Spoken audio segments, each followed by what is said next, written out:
நற்செய்தி வாசகம். எல்லாரையும் திருமண விருந்துக்கு அழைத்து வாருங்கள். மத்தேயு எழுதிய தூய நற்செய்தியிலிருந்து வாசகம். அதிகாரம் 22, இறை திருவசனங்கள் 1 முதல் 14 முடிய. அக்காலத்தில் இயேசு மீண்டும் ஓமைகள் வாயிலாக பேசியது. விண்ணரசை பின்வரும் நிகழ்ச்சிக்கு ஒப்பிடலாம். அரசர் ஒருவர் தம் மகனுக்கு திருமணம் நடத்தினார். திருமணத்திற்கு அழைப்பு பெற்றவர்களை கூட்டிக் கொண்டு வருமாறு அவர் தம் பணியாளர்களை அனுப்பினார். அவர்களோ வர விரும்பவில்லை.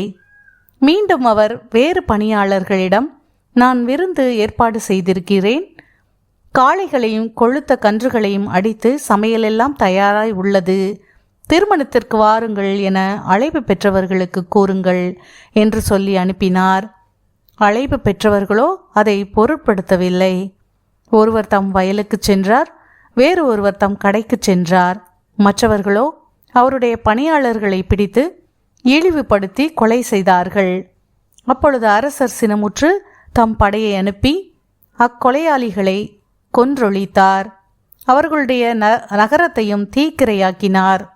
பின்னர் தம் பணியாளர்களிடம், திருமண விருந்து ஏற்பாடாகியுள்ளது, அழைக்க பெற்றவர்களோ தகுதியற்று போனார்கள்.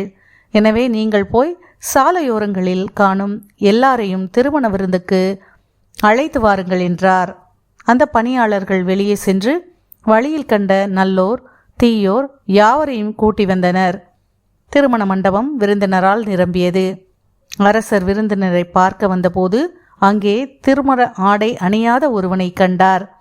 அரசர் அவனை பார்த்து, தோழா, திருமண ஆடையின்றி எவ்வாறு உள்ளே வந்தாய் என்று கேட்டார். அவனோ வாயடைத்து நின்றான். அப்போது அரசர் தம் பணியாளர்களிடம், அவனுக்கு காலையும் கையையும் கட்டி புறம்பே உள்ள இருளில் தள்ளுங்கள், அங்கே அழுகையும் அங்கலாய்ப்பும் இருக்கும் என்றார். இவ்வாறு அழைப்பு பெற்றவர்கள் பலர், ஆனால் தெரிந்தெடுக்கப்பட்டவர்களோ சிலர். ஆண்டவரின் அருள்வாக்கு. கிறிஸ்துவே உமக்கு புகழ்.